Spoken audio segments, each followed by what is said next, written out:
Tactics.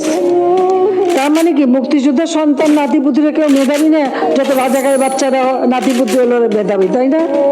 কিন্তু এটা ভুলে গেলে চলবে। 10 জনের সামনে কথা বলতেছি, কিভাবে কথা বলতে হবে এই কথা বলার ভাষাটুকুই যদি আমি না জানি, ওই 10 জনের সামনে কথা বলার কোনো যোগ্যতাই আমার নাই। 1971 সালের পর থেকে যারা জন্মগ্রহণ করছে, যুদ্ধতে অংশগ্রহণ করতে পারে নাই, তারা সবাই রাজাকার। আমি, আপনি, আপনার বাবা, আমার দাদার নামও যেহেতু মুক্তিযুদ্ধের কোঠায় নাই, তাহলে আমার দাদা সহ আমরা সবাই রাজাকার। এক কথায় বলতে গেলে বর্তমান দেশে 16,98,00,000 নাগরিকদের মধ্যে 2,31,000 মানুষ মুক্তিযোদ্ধা, এদের পরিবার বাদে আমরা সবাই রাজাকার। যেই রাজাকারের নাম শুনলে একটা সময় আপনার চোখে ঘৃণা চলে আসতো, এখন একবার ভেবে দেখুন সেই রাজাকারের ট্যাগই আপনার ঘাড়ে চলে আসতেছে। সেই ট্যাগ আপনার ঘাড়ে দিতে এক বিন্দুও দ্বিধাবোধ করতেছে না, কারণ তার পদে উঠতে আপনার কোনো প্রয়োজন হয় না। বিকজ যেই দেশে ভোট ছাড়া ক্ষমতা পাওয়া যায়, সেই দেশে আবার কিছু বলতে ভাবতে হয় নাকি? আজকের ভিডিওতে একটা কথা বলে যাই, মাথায় রেখে কথা যত বেখেলে হবে, পতন তত দ্রুত হবে ইনশাআল্লাহ। পার্সোনালি আমি কোনো রাজনৈতিক সম্পর্কের সাথে সম্পৃক্ত নয়, কিন্তু একজন সাধারণ নাগরিক হিসাবে এই কথার বিরুদ্ধে তীব্র নিন্দা ও প্রতিবাদ জানানোর প্রয়োজন আমি মনে করি। রিসেন্ট 8-9 দিনই হয়ে গেল কোঠা এবং মেধা নিয়ে একটা আন্দোলন চলতেছে। হ্যাঁ, এই কথা সত্য যে কোঠা এবং মেধা দুইটা এক জিনিস নয়, কিন্তু আমার কথা হচ্ছে মুক্তিযোদ্ধাদের নাতি নাতনি থেকে শুরু করে ছেলে মেয়েগুলো যদি এতই মেধাবী হয়, তাহলে তাদের চাকরির জন্য কোঠার কিসের প্রয়োজন? প্রশ্ন থেকেই যায়। সাধারণ মানুষগুলো যদি রাজাকার হয়, এই সাধারণ মানুষের ট্যাক্স ভ্যাট দিয়ে আপনি দেশ চালাচ্ছেন, তার মানে আপনি বড় রাজাকার। বাংলাদেশ পরিসংখ্যান BBS এর হিসাবে শিক্ষিত বেকার আছেন 23,50,000 জন, অর্থাৎ বাংলাদেশে মোট বেকারের সংখ্যা 12% উচ্চ শিক্ষিত। এখন আমাদের মাননীয় প্রধানমন্ত্রীর কথা হিসাবে এই 12% উচ্চ শিক্ষিত বেকার নাগরিকই মেধাহীন। আফসোস 2022 সালে আমি সেনাবাহিনীর মাঠে অ্যাপ্লাই করেছিলাম এবং আমি বগুড়া ক্যান্টনমেন্ট মাঠে দাঁড়াতে গিয়ে দেখি অলরেডি 3 জন সিলেক্টেড হয়ে আছে। এখন আমার প্রশ্ন হলো, আমরা এতগুলো স্টুডেন্ট মাঠে দাঁড়াতে গিয়েছিলাম, আমাদেরকে দেখার আগে আমাদের মেধা সম্পর্কে তারা বুঝে গেছে, রাইট? যদি আমাদের না দেখে আমাদের মেধা সম্পর্কে নাই বুঝতো, তাহলে তো অলরেডি আগে থেকে 3 জনকে সিলেক্ট করে রাখতো। যে দেশে কোঠা ছাড়া চাকরি হয় না, দেশের নাগরিকদের রাজাকার বলে সম্বোধন করা হয়। একজন সাধারণ নাগরিক হিসেবে প্রধানমন্ত্রীকেই বয়কট করতেছি। রাজাকার প্রধানমন্ত্রী, তার গদি থেকে তাকে নামিয়ে দেওয়া হোক, নয়তো কোনো আইন আমরা মানি না। আপনি একজন সাধারণ মানুষ হিসেবে আপনি নিজের থেকে ভেবে দেখেন দেশের কতটুকু আইন সুষ্ঠুভাবে পর্যবেক্ষণ হচ্ছে। একজন সাধারণ নাগরিক হিসেবে আপনার দায়িত্ব এগুলোর বিরুদ্ধে প্রতিবাদ করা। এখন আপনার প্রশ্ন থাকতেই পারে, এগুলোর বিরুদ্ধে এইভাবে প্রতিবাদ করে কিছুই হবে না। দেখেন, আপনি ঘরে চুরি করে বসে থেকেও কিছুই হবে না যতক্ষণ না আপনি এগুলোর বিরুদ্ধে রাজপথে নামবেন।